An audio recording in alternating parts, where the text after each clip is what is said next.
حضرت ابن درید رحمۃ اللہ علیہ فرماتے ہیں جنات انسانوں سے ایک الگ مخلوق ہے۔ کہا جاتا ہے اس کو رات نے چھپا لیا، وہ اس پر چا گئی اور اس کو ڈام دیا۔ جب چھپانے کے معنی میں استعمال ہو تو ان سب کا معنی ایک ہے، ہر وہ شے جو آپ سے مخفی ہو وہ آپ سے چھپی ہوئی ہے۔ بعد میں یہ لفظ جنات کا نام رکھ لیا گیا۔ جنہ، جن اور جان سب ایک شے ہے، اور جنات میں سے ایک قسم کا نام ہے۔ حضرت ابو عمر الزاہد فرماتے ہیں ہن جنات کے کتے اور گٹیا درجات کے جنات ہے۔ حضرت جوہری رحمۃ اللہ علیہ فرماتے ہیں جان جنات کا باپ ابو الجن ہے۔ حضرت ابن عقیل حنبی رحمۃ اللہ علیہ فرماتے ہیں جن کو جن اس لیے کہتے ہیں کہ وہ چپ کر رہتے ہیں اور آنکھوں سے اوجل رہتے ہیں۔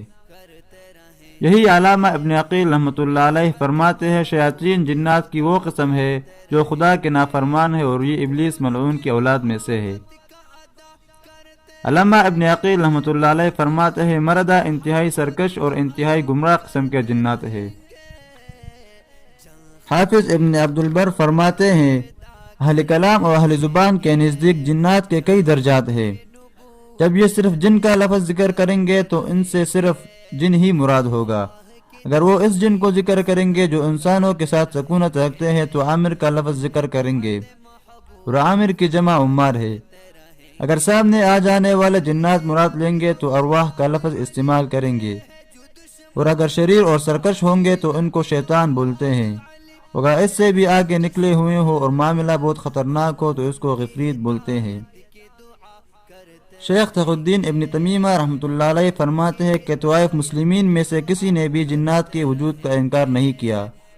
اکثر کفار بھی ان کے وجود کے قائل ہیں، کیونکہ جنات کے وجود کے متعلق انبیاء کرام کے ارشادات حد تواتر تک پہنچے ہوئے ہیں، جس کا یقینی طور پر معلوم ہونا لازمی ہے، جس کو عوام بھی جانتے ہیں اور خواص بھی جانتے ہیں۔ جاہل فلسفیوں کی معمولی سی جماعت کے علاوہ جنات کا کوئی بھی انکار نہیں کرتا۔ قاضی ابو بکر باقلانی فرماتے ہیں فرقہ قدریہ کے قدیم زمانہ کے اکثر حضرات تو جنات کے وجود کے قائل ہیں، لیکن موجودہ زمانے کے انکار کرتے ہیں، اور کچھ لوگ ان میں سے اب بھی ان کے وجود ہونے کے قائل ہیں، اور کہتے ہیں کہ یہ اپنی رقیق جسامت کی وجہ سے اور ان میں شعاع گزر جانے کی وجہ سے نظر نہیں آتے، اور ان کے بعض افراد کہتے ہیں کہ یہ نظر نہیں آتے اس لیے کہ ان کا کوئی رنگ نہیں ہوتا، جیسا ہوا کا کوئی رنگ نہیں ہوتا، اس لیے نظر نہیں آتے۔ اگر آپ کو یہ ویڈیو پسند آئی تو اس کو لائک کر دے، چینل کو سبسکرائب نہیں کیا ہے تو چینل کو سبسکرائب کر دے۔ ملتے ہیں انشاءاللہ اگلی ویڈیو میں، تب تک کے لیے اللہ حافظ۔